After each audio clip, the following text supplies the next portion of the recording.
Menu planning जेव्हा करतो आपण तेव्हा सगळ्यात महत्वाचं मेन्यूतले पदार्थ एकमेकांबरोबर काहीतरी सुसंगती असलेले असले पाहिजेत.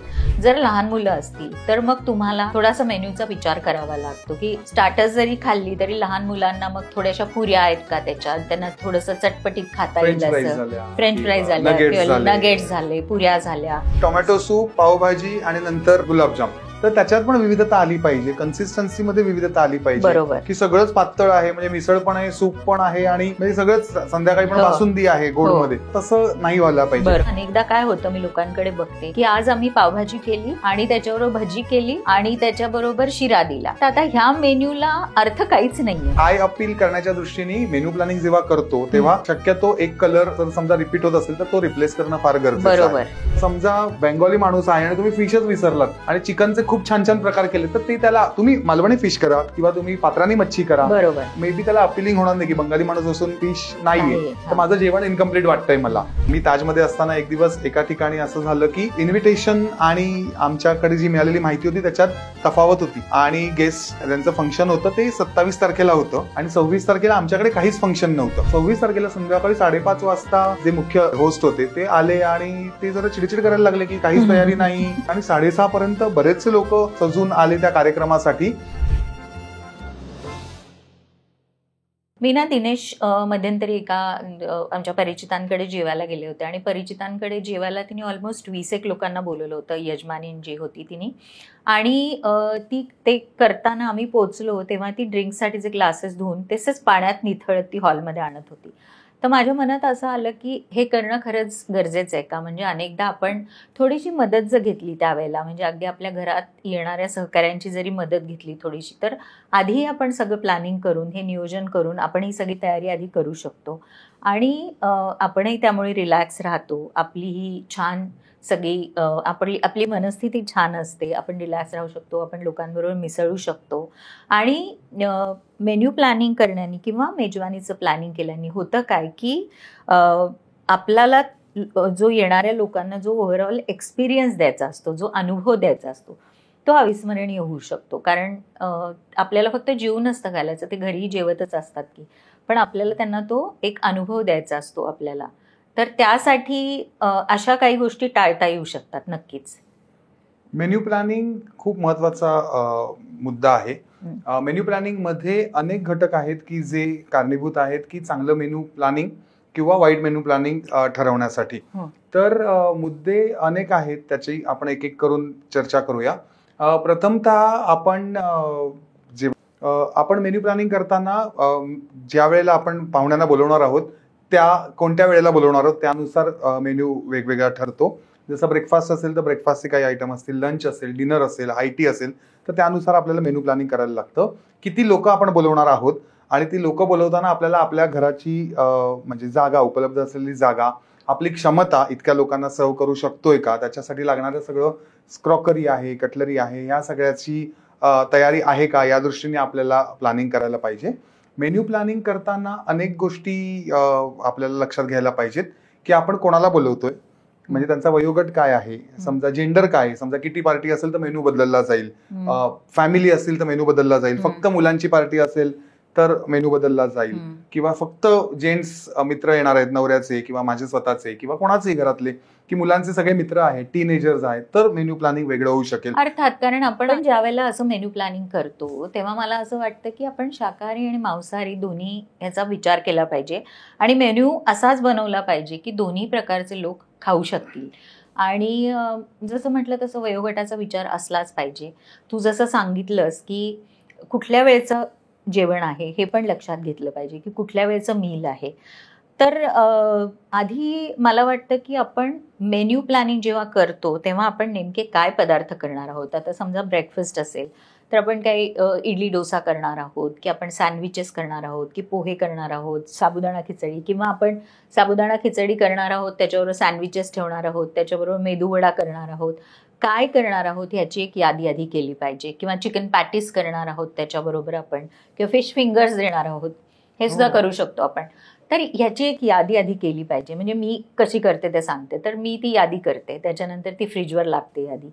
मग त्याच्यानंतर मी किती लोक आहेत तितकी क्रॉकरी कशी लागेल त्याची एक यादी करते, की सर्विंग बोल्स किती लागतील मला, त्याच्यानंतर सर्विंग स्पून्स किती लागतील, ताटं वाट्या वगैरे काय जे असेल, म्हणजे समजा जर ब्रेकफास्ट असेल त्याच्यासाठी वेगळ्या प्लेट्स कुठल्या लागतील, चमचे काटे किती लागतील, पेले किती लागतील, ज्यूस वगैरे असेल तर त्याच्यासाठीचे ग्लासेस किती लागतील, ह्या सगळ्या गोष्टी मी ठरवते आणि त्या मी लिहून काढते.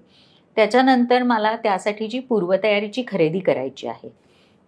म्हणजे सँडविच करायचं असेल तर ब्रेड आणायचं आहे, किंवा घरात साबुदाणा नसेल तर साबुदाणा हवा आहे, वडे करायचे असतील तर त्याच्यासाठी मला बटाटे उकडायचे आहेत. तर ह्याची एक स्वतंत्र यादी मी लावते आणि त्याच्यानंतर मी टिकमार्क करत जाते त्या गोष्टींना, की मला आदल्या दिवशी काय तयारी करायची आहे त्याची एक वेगळी यादी असते.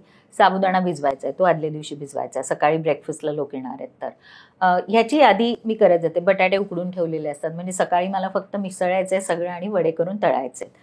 तर अशा प्रकारच्या याद्या जर आपण केल्या तर ते खूप सोयीचं होऊ शकेल असं मला वाटतं, की याद्या करणं ही खूप महत्त्वाची गोष्ट आहे. चेकलिस्ट हे तुमच्या व्यवसायात पण चेकलिस्ट खूप महत्त्वाच्या आहेत.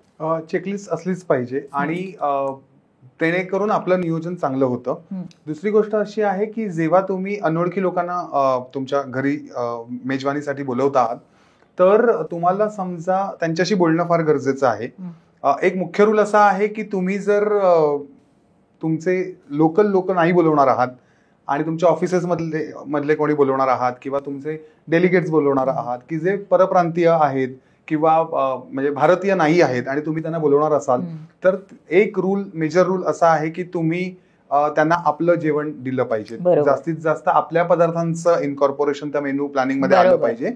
एखाद दुसरा पदार्थ त्यांचा, कारण का ते त्यांचं कम्फर्ट मील असेल, पण ते येणार आहेत म्हणून त्यांचं जेवण करण्याचा प्रयत्न कधीच करू नये. तुला एक गंमत सांगते. एकदा निरंजनचे 2 ब्रिटिश मित्र ब्रिटिश काउन्सिलेटमध्ये होते. ते जेवायला आले आमच्या घरी आणि त्यांची पण इच्छा होती आणि मला निरंजननी असं सांगितलं होतं की त्यांना महाराष्ट्रीयन जेवण जेवायचंय. उन्हाळ्याचे दिवस होते. मी श्रीखंड केलं, त्याच्याबरोबर आमरस केला, पुऱ्या केल्या, बटाट्याची भाजी, आपली नारळाची चटणी, मटकीची उसळ, काकडीची कोशिंबीर, तर दह्यातली कोशिंबीर केली होती काकडीची. तर त्यांना इतकं आवडलं ते जेवण. फक्त एक पथ्य पाळलं की तिखट कमी, कारण ते तिखट खात नाहीत, त्यांना मिरच्यांची सवय नसते, त्यामुळे ते केलं. त्यातल्या एकाने, जेम्स नावाचा निरंजनचा मित्र आहे, जेम्स क्रॅप्ट्री, त्यांनी इतक्या पुऱ्या खाल्ल्या आणि तो म्हणाला मी शेमलेस झालोय आज, इतक्या पुऱ्या खातोय. तर तेही त्याचा आस्वाद खूप आवडीने घेतात आणि त्यांनाही ती उत्सुकता असते की इथे काय प्रकारचं. आणि मुळात भारतीय जेवण, भारतीय पदार्थ हे इतके लोकप्रिय आहेत जगभरात, कारण आपल्यासारखे चविष्ट मसालेदार पदार्थ फार कमी देशांमध्ये होतात. त्यामुळे असे पदार्थ तू म्हणालास ते बरोबर आहे की त्यांना आपले पदार्थ खाऊ घातले पाहिजे. हा एक मोठा नियम आहे की त्यांचे पदार्थ करायला, एक्सपेरिमेंट काही करायला जाऊ नये. बरोबर. दुसरी गोष्ट, तुम्हाला जर माहिती नसलेले पाहुणे तुमच्याकडे जर येणार असतील तर त्यांच्याशी सविस्तर बोला.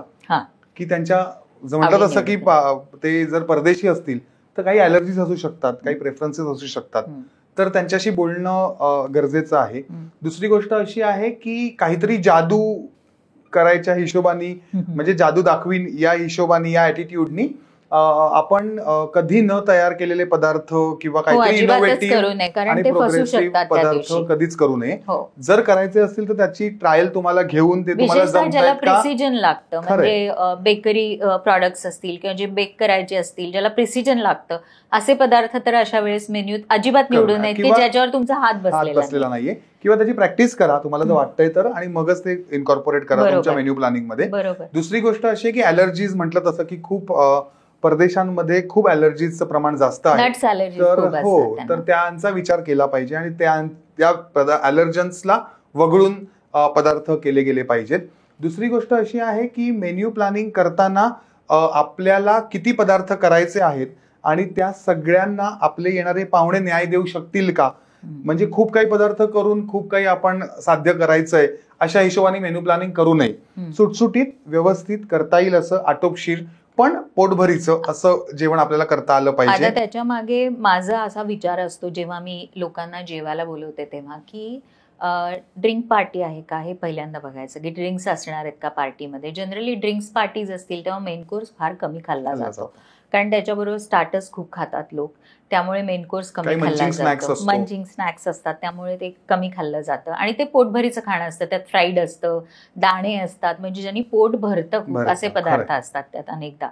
तर असे पदार्थ जेव्हा तुमच्याकडे ड्रिंक्स पार्टीज असतील तेव्हा मेन कोर्स शक्यतो सुटसुटीत ठेवावा. म्हणजे भाताचा एखादा प्रकार आणि एखादं रायतं, मे बी नॉनव्हेज लोकांसाठी मटण किंवा चिकन बिर्याणी आणि व्हेज लोकांसाठी व्हेज बिर्याणी, कारण त्याच्याबरोबर स्टार्टर्स आधी खूप खाल्ले बरोबर. गेलेले आहेत वेगळे. तर किंवा असं एखादा काहीतरी काठी रोल, फ्रँकी, एखादा रोल की जो पटकन तसा खाता येईल असा. पण conveniently खाता भात येईल हा जनरली एक लोकांना. नंतर आवडीचा प्रकार आवडीचा असतो प्रकार लोकांना, आहे. त्यामुळे भाताचा प्रकार आपण ठेवू शकतो. आणि जर लहान मुलं असतील तर मग तुम्हाला थोडासा मेन्यूचा विचार करावा लागतो की स्टार्टर्स जरी खाल्ली तरी लहान मुलांना मग थोड्याशा पुऱ्या आहेत का त्याच्यात, त्यांना थोडंसं चटपटीत खाता येईल फ्रेंच फ्राईज असं. झाल्या, फ्रेंच फ्राईज झाल्या, नगेट्स झाले, पुऱ्या झाल्या, किंवा चिकनचा पास्ता एखादा, किंवा चिकनचे व्हाईट कबाब असतात ज्याला मलाई कबाब म्हणतात, तसे त्या नॉन स्पायसी, तर तसं काहीतरी करता येईल. चीजचा वापर करता येतो, चीजचा वापर करता येतो जास्त. बरोबर. तर लहान मुलं असतील तर असा वापर करता येतो. आणि जर म्हातारी माणसं असतील, काही वयस्कर माणसं असतील, तर त्यांच्यासाठी आपण मऊ असणारे पदार्थ करू शकतो. म्हणजे मग त्यांना डिझर्टमध्ये मूस सारखे पदार्थ देता येऊ शकतात, किंवा मेन कोर्समध्ये सुद्धा त्यांना आमटीचा एखादा प्रकार, मऊ भात आणि आमटी असं काहीतरी त्यांना खाता येईल, असं करता येऊ शकतं. थिक सूप करता येऊ शकतं. बरोबर. आणि त्याच्याबरोबर मऊ ब्रेड ठेवता येऊ शकतो, कडक ब्रेड न ठेवता, ब्रेड स्टिक्स न ठेवता. तर मुख्यतः वयोगट काय आहे ह्याच्यावर खूप अवलंबून आहे. बरोबर. दुसरी गोष्ट त्याच्यामध्ये अजून एक असू शकते की अवेलेबिलिटी ऑफ इन्ग्रेडियंट्स काय आहे, बरोबर, सीझन कुठचा आहे, त्यानुसार काय बाजारात उपलब्ध आहे आणि त्यानुसार ते घटक आपल्या मेनू मध्ये समाविष्ट करून घेणं गरजेचं आहे. म्हणजे आपण काहीतरी मेनू प्लॅन करायचा आणि ते पदार्थ मिळवण्यासाठी 2 दिवस बाजाराच्या फेऱ्या मारायच्या तर ते योग्य नाहीये. जो सीझन आहे, जे उपलब्ध आहे त्यानुसार तुम्ही काहीतरी वेगळं बनवू शकता. तुम्हाला जर स्टिरियोटाइप नेहमीच काही बनवायचं नसेल तर तुम्ही वेगळं काही बनवू शकता, पण तुम्हाला बाजारात काय अवेलेबल आहे त्याची माहिती करून घेणं गरजेचं आहे. त्याच्यानंतर एक गोष्ट अशी आली की आपल्या कामाचं विभाजन केलं गेलं पाहिजे, की आपण आधी काय करून ठेवू शकतोय, जसं की रायता आहेत किंवा कोशिंबिरी आहेत किंवा एखादा डिझर्ट आहे, तर ते आपण आतमध्ये रात्रीची पार्टी असेल तर दुपारी ती आपण फ्रीजमध्ये टाकून त्याच्याकडे नाही बघितलं तरी चालतं. अशा गोष्टी काय आहेत, किंवा ऍक्च्युअल आपल्याला तळण्याच्या गोष्टी काय आहेत किंवा भाजण्याच्या गोष्टी काय आहेत, गरम करून काय करता येईल. तर असे घटक ठेवावेत की जे बॅलन्स करता येता आले पाहिजेत. की 2 स्नॅक्स जे रेडीमेड आहेत, की जसं चाट काहीतरी आहेत की ते आपण दहीवडा आतमध्ये ठेवून दिलाय बनवून छोट्या छोट्या प्लेट्समध्ये म्हणा, बाउलमध्ये म्हणा, कुल्हडमध्ये म्हणा, की ते तुम्ही काढून समोर टेबलावर ठेवलं तर लोक आपापले घेतात. पण प्रत्येक गोष्ट तुम्हाला तळून त्या प्लेटमध्ये टाकून बाहेर नेणं, आत आणणं कठीण जातं. तर तुम्ही समजा 4 किंवा 6 स्टार्टर करणार असाल तर त्यातली 3 जी अशी असतील की ती तुम्ही प्री प्लेटेड करून ठेवलीत, त्याच्यासाठी तुम्हाला उभं राहावं लागणार नाहीये जास्त, आणि 3 तुमचे जे मदतनीस आहेत किंवा कोणी तुमच्या बरोबर काम करणारं असेल तर ते थोडीशी तुम्हाला मदत करून तुम्ही त्यांचे म्हणतात फीडबॅक घेऊ शकता किंवा त्यांच्याशी बोलू शकता, एखादं काही इंटरॅक्शन होऊ शकेल. पण 6च्या 6 पदार्थ भरण्याचे करण्याचे त्यावेळेचे असतील तर तुमचा वेळ पण खूप जातो. मग काही वेळेला असं होतं की काही लोकांना ते पदार्थ पोहोचत नाहीत आणि मग आपल्याला वाईट वाटतं की अरे तिथपर्यंत ते गेलेच नाही, मग तुम्ही खाल्लं का नाही मिळालं, असं होतं. मग ते त्याचं विभाजन केलं पाहिजे. 4 असतील तर 2 तयार करून ठेवलेले आणि 2 तयार करायचे किंवा फ्राय करायचे असे पदार्थ. त्याच्यामध्ये सुद्धा व्हेज आणि नॉनव्हेज साठीच काय पॉप्युलर पदार्थ आहेत तर त्या पद्धतीने ते समाविष्ट केले गेले पाहिजेत. म्हणजे चिकन टिक्का आपण घरी समजा करणार असतो तरी ती बॅच करून ठेवू शकतो. एक मायक्रोवेव्हच्या बोलमध्ये आपण थोडंसं बटर, थोडंसं चाट मसाला आणि कोथिंबीर टाकून ते काही सेकंदांसाठी गरम केला आणि तो बोल बाहेर ठेवला चटणीच्या वाटी बरोबर, तर ते आपापले घेऊन आपापलं स्टार्टर्स घेऊ शकतात. पण हे जर पकोडे असतील किंवा स्प्रिंग रोल असतील किंवा काही टिक्की असतील तर ते आपल्याला वेगवेगळ्या प्रकारची सॅलड्स करू शकतो, ज्याच्यात राजमा आहेत, छोले आहेत, कारण ते पोटभरीचं आणि मुख्य म्हणजे ते सॅलड्स पाणी खूप सुटत नाही असे सॅलड्स आहेत. तर ती सॅलड्स आपण आधी करून ठेवू शकतो. किंवा टिक्क्या ज्या आहेत त्या सगळ्या रेडी करून फ्रीजमध्ये ठेवता येतात. त्यांना 9 वेळेला फक्त शालो फ्राय करता येतात किंवा डीप फ्राय करता येतात. जनरली अशा वेळेला अव्हनमध्ये काही करायचं ठेवू नये, कारण अव्हनचा नेहमी जास्त वेळ लागतो अव्हनमध्ये काही करायला. तर अव्हनमध्ये करण्याचे कुठलेही पदार्थ, तंदुरी चिकन वगैरे घरी करायला घेऊ नये. असे खूप लोक असतील तेव्हा चक्क ऑर्डर करावं बाहेरनं. जर तुम्हाला तंदुरी चिकन खिलवायचं असेल लोकांना, पण त्याच्याऐवजी चिकन कबाब तुम्ही करू शकता घरी. ते सगळं रेडी करून ठेवू शकता फ्रीजमध्ये आणि ते ऐनवेळेला तुम्हाला फक्त गरम करून किंवा शालो फ्राय करून देता येऊ शकतं. असंच मी जनरली काय करते की भाज्या आमट्या ज्या करायच्या असतील, रात्री जेवायला लोक असतील, तर मी दुपारी भाजी बिजी करून सगळं फ्रीजमध्ये टाकते गार करून.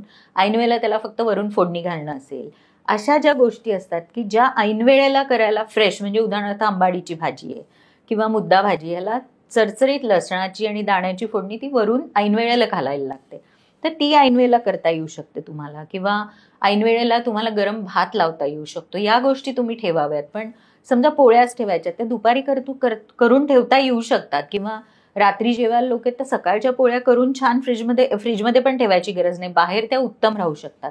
तर अशा काही गोष्टींकडे लक्ष गेलं पाहिजे जेव्हा आपण मेजवानीचं प्लॅनिंग करतो तेव्हा. काही पदार्थ आपण हाफ डन ज्याला म्हणतो की ते करून ठेवू शकतो आपण, जसं की पोळ्या आहेत की ज्या थोड्याशा 80% आपण भाजून ठेवल्या आहेत आणि मग नंतर बटर किंवा तूप लावून त्या पटापट बाहेर म्हणजे आपल्या सर्व होऊ शकतील. काही फ्राईड आयटम आहेत ते हाफ डन करून ठेवले, समजा कबाब आपले काही कटलेट्स आहेत किंवा काही आहेत तर ते फ्राय करायच्या वेळेला अर्धे करून ठेवलेत आणि नंतर फक्त काय म्हणतात गरम होण्यासाठी आणि पूर्ण शिजण्यासाठी म्हणून ते कढईत टाकले आणि ते पटापट येऊ शकतील, कारण का ते पूर्ण शिजायला वेळ घेत नाहीयेत. जेव्हा मेन कोर्स आपण प्लॅन करतो त्याच्यात एखादी बेक डिश ठेवली की बाकीचं तुम्ही सजवेपर्यंत ती बेक डिश गरम होते, म्हणजे करून ठेवायची, पण ती फक्त ऐनवेळेला त्याला क्रस्ट येण्यासाठी ग्रॅटिनेशन करण्यासाठी म्हणून ती बेक डिश म्हणजे आवडते, पण लोकांना वेगळे पण होतं, म्हणजे तुमचे नाविन्य पण निर्माण होतं आणि तुमचा वेळही जात नाही. आणि हा पदार्थ असा बेक डिश की लहान मुलांपासून वयस्कर लोकांपर्यंत सगळ्यांना आवडतो, कारण त्याच्या सौम्य चव असते. कॉर्न स्पिनाच असेल, मॅक्रोनी चीज असेल, काही असू शकेल. तर त्याचं विभाजन करणं फार गरजेचं आहे की नाहीतर सगळे पदार्थ गरम करताना म्हणजे असं काय काय वेळेला असं होतं की पहिला पदार्थ गरम करून होईपर्यंत वेळ लागतो आणि जोपर्यंत 8वा पदार्थ त्याचा पहिला परत गार झालेला असतो. मेन्यू प्लॅनिंग जेव्हा करतो आपण तेव्हा सगळ्यात महत्वाचं मेन्यूतले पदार्थ एकमेकांबरोबर काहीतरी सुसंगती असलेले असले पाहिजेत. म्हणजे उदाहरणार्थ की एका मेन्यूमध्ये समजा तुम्ही हरभरा डाळीचे वडे केलेत असं समजू आपण, तर हरभरा डाळीचीच आमटी केली आहे आणि चण्याची उसळ केली आहे त्याच्याबरोबर, तर असं होता कामा नये. किंवा एकाच प्रकारचे पदार्थ असले पाहिजेत. किंवा जर तुम्हाला 2-3 वेगवेगळ्या खाद्यसंस्कृतींमधले पदार्थ घ्यायचे असतील, उदाहरणार्थ लिट्टी चोखा तुम्हाला द्यायचा आहे लोकांना, तर त्याच्याबरोबर आपला इतर काय पदार्थ जाऊ शकेल ह्याचा विचार केला पाहिजे. नाही तर अनेकदा काय होतं, मी लोकांकडे बघते की आज आम्ही पावभाजी केली आणि त्याच्याबरोबर भजी केली आणि त्याच्याबरोबर शिरा दिला, तर आता ह्या मेन्यूला अर्थ काहीच नाहीये. म्हणजे हा मेन्यू जेव्हा तुम्ही लोकांना सादर खायला चांगलंच होतं, सगळं खायला काय खातात लोक, पण त्या मेन्यू मागे काहीतरी विचार असला पाहिजे की जेव्हा आपण हा मेन्यू करतो आहोत तेव्हा काहीतरी त्याच्या मागे विचार असला पाहिजे. आता माझी एक मैत्रीण होती, गेली ती आत्ता, पण तिच्या मुली आणि माझ्या मुली साधारण सारख्या वयाच्या, एका बर्थडे पार्टीला तिने इतकं सुंदर केलं होतं. म्हणजे मला ती बर्थडे पार्टी लक्षात आहे. म्हणजे माझी धाकटी मुलगी तेव्हा 1-1.5 वर्षाची होती, तिची पण तेवढीच होती.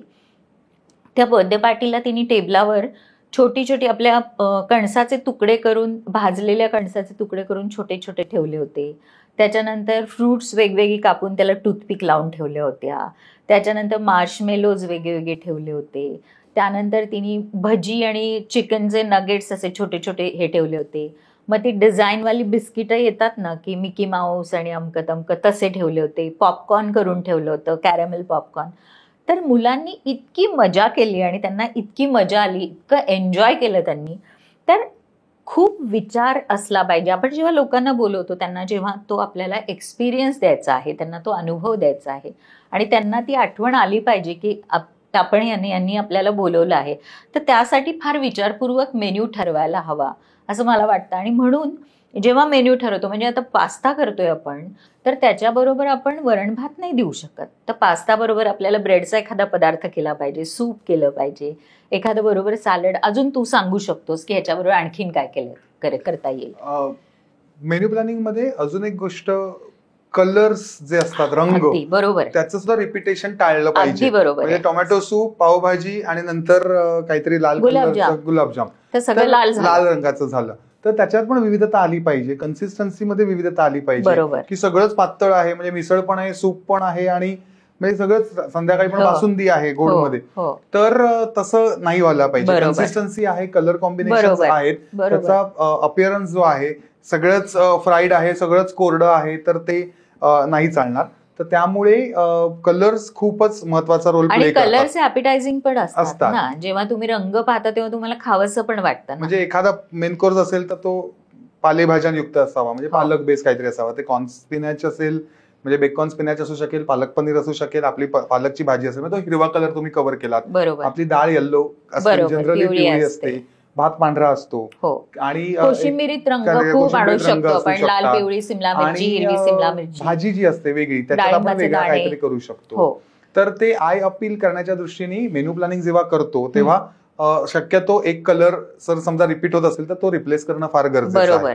मेन्यू प्लॅनिंग करताना अजून एक गोष्ट महत्वाची अशी आहे की तुम्ही जसं म्हणाल तसं सुसंगती असायलाच हवी, बरोबर. आणि त्याचं ओव्हर पॉवरिंग काही नसावं की एक खाल्ल्यानंतर तो सतत तीच चव रेंगाळते असाही पदार्थ करू नये. म्हणजे एखाद्या वेळेला आपल्याला असं होतं की एखादा पदार्थ आपण खाल्ला आणि तो मग सगळेच फिके लागतात त्याच्या समोर, किंवा सगळेच तेवढे चांगले वाटत नाहीत.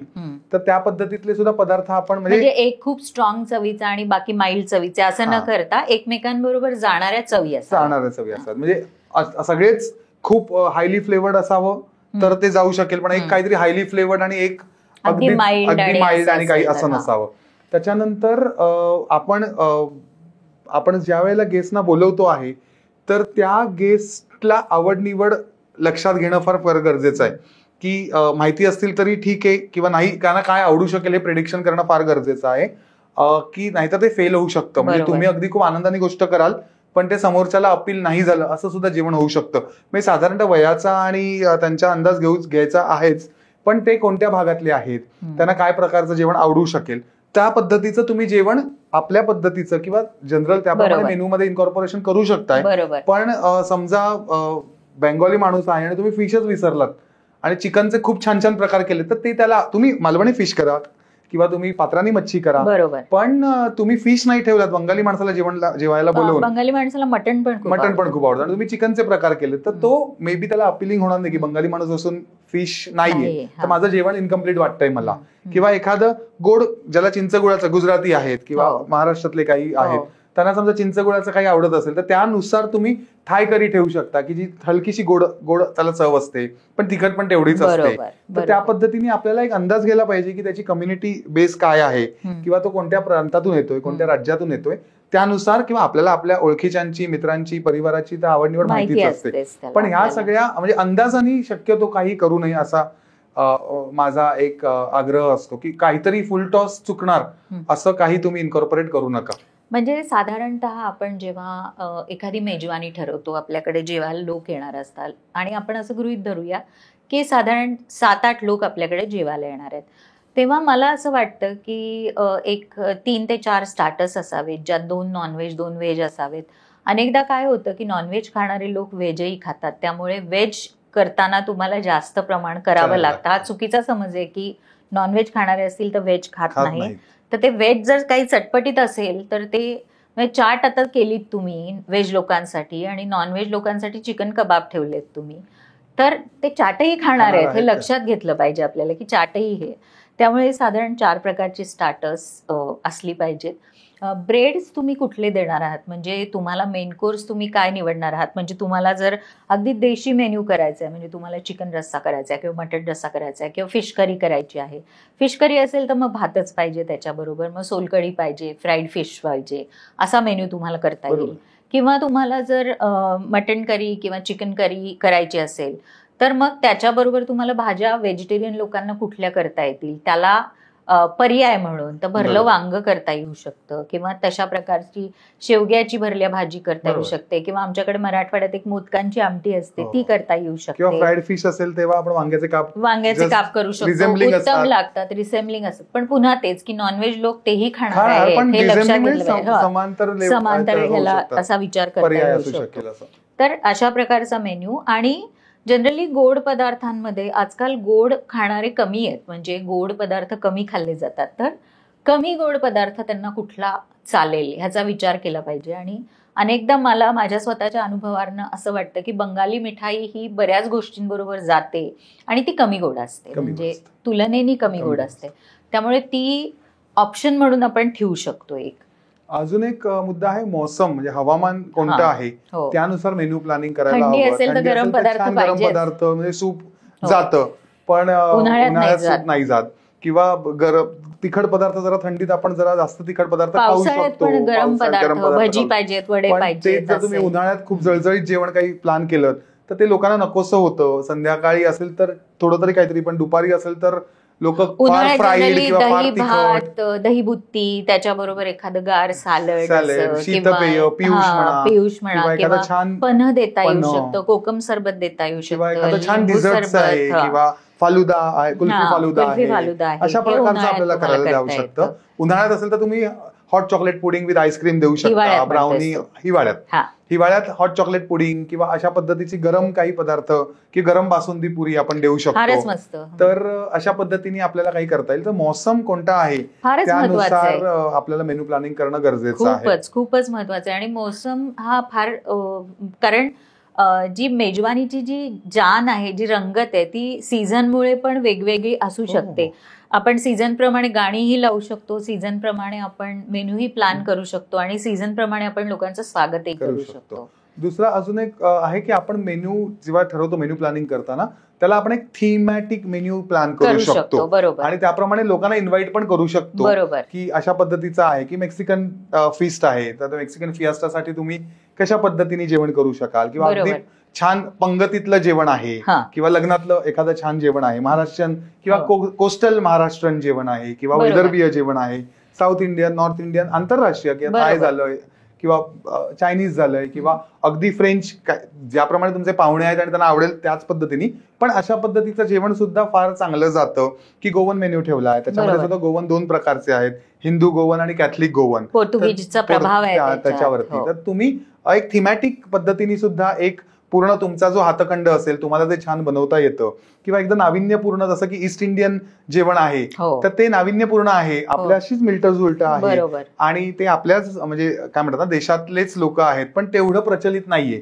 तर तुम्हाला ते एखादं जेवण समजा इंट्रोड्यूस करायचंय नाविन्य म्हणून. आणि असे ग्रुप्स असतात आपल्या मित्रमंडळींचे की ज्यांना नवनवीन पदार्थ खायला मजा येते, त्यांना नवनवीन एक्सप्लोअर करायला आवडतं. तर अशा लोकांसाठी अशा थीम पार्टीज तर नक्कीच करता येऊ शकतात. आणि ते आपण इन्व्हिटेशन कार्डवरती मेन्शन करू शकतो की तुम्ही तसे सजून या, तुमचे ड्रेस तसे तुम्ही घालून या, किंवा रंग आपण सांगू शकतो की क्रिसमस पार्टी आहे तर तुम्ही लाल घालून या, किंवा या पद्धतीच्या पार्टी आहे तर तुम्ही काय पद्धतीचे ड्रेस घालून येऊ शकता. साऊथ इंडियन असेल तर तुम्ही साऊथ इंडियन साडी, तुम्ही समजा गजरे आणून ठेवू शकता, त्यांना स्वागतासाठी बायकांना गजरे द्या, की साऊथ इंडियन एक आपल्याला वाटतं एक माहोल तयार होतो. दुसरा महत्वाचा मुद्दा, जसं मी म्हटलं तसं, जसं तुम्ही इन्व्हिटेशन कार्डवरती तुम्ही ड्रेस कोड लिहू शकता, थीमची माहिती देऊ शकता, त्याप्रमाणे तुम्हाला आमंत्रण अतिशय व्यवस्थित द्यावं लागतं. की त्याच्यावर तुमचं टायमिंग, डेट, तुमचं जे स्थळ, समजा तुम्ही घरी नसाल करत तर ते जो व्हेन्यू आहे त्याचा पूर्ण व्यवस्थित पत्ता, आणि एकदा परत रिमाइंडर, RSVP फार घेणं गरजेचं आहे. तुम्हाला असं वाटतं RSVP म्हणजे जे लोक निश्चितपणे येणार आहे ते तुम्हाला कळवावं की आम्ही येणार आहोत की नाही येणार आहोत, तर त्याची एक नोंदणी होते आणि त्यानुसार तुम्हाला अंदाज येऊ शकतो. आपल्याला वाटतं 20 लोक आहेत आणि येताना 7च येतात, काही कारण असू शकतात, पण ते खात्री करून एक दिवस घेणं आधी गरजेचं आहे. मला एक किस्सा आठवतो आहे की मी ताजमध्ये असताना एक दिवस एका ठिकाणी असं झालं की इन्व्हिटेशन आणि आमच्याकडे जी मिळालेली माहिती होती त्याच्यात तफावत होती. आणि गेस्ट जे त्यांचं फंक्शन होतं ते 27 तारखेला होतं आणि 26 तारखेला आमच्याकडे काहीच फंक्शन नव्हतं. त्यामुळे आम्ही सगळ्या स्टाफला जास्तीत जास्त सुट्ट्या काढलेल्या, बँक्वेटच्या, किचनच्या स्टाफच्या, सर्व्हिसच्या स्टाफच्या. आणि 26 तारखेला संध्याकाळी 5:30 वाजता जे मुख्य अतिथी होते, होस्ट होते, ते आले आणि ते जरा चिडचिड करायला लागले की काहीच तयारी नाही आणि सगळे आमचे, आणि 6:30 पर्यंत बरेचसे लोक तयार होऊन सजून आले त्या कार्यक्रमासाठी. आणि नंतर असं लक्षात आलं की जे होस्ट होते, गेस्ट होते, त्यांच्याकडनं चूक झालीये आणि त्यांनी 27च्या ऐवजी त्यांचं आमंत्रण 26ला दिलंय आणि आमच्याशी जे कॉन्ट्रॅक्ट केलेलं ते 27चं केलेलं. आणि म्हणजे खूप फजिती झाली आणि आमची धावपळ झाली, कारण का ते बोलले आता आम्हाला काहीतरी तुम्ही सर्व करा, कारण का आमच्याकडनं चूक झाली. मग आम्ही सगळ्यांची मदत घेऊन किचन मधल्या म्हणजे सगळ्या किचन मधल्या शेफना थोडं बोलवून काहीतरी मदत करून आमच्या आवडीचा मेन्यू, आता ते त्यांनी जे ठरवलेलं ते प्रत्येक गोष्ट सर्व करता नाही आली, पण त्याचा प्रयत्न करून त्याचं मिळतं जुळतं त्यांच्या आवडीनुसार काहीतरी, पण अशी गल्लत आपल्याकडनं पण होऊ शकते.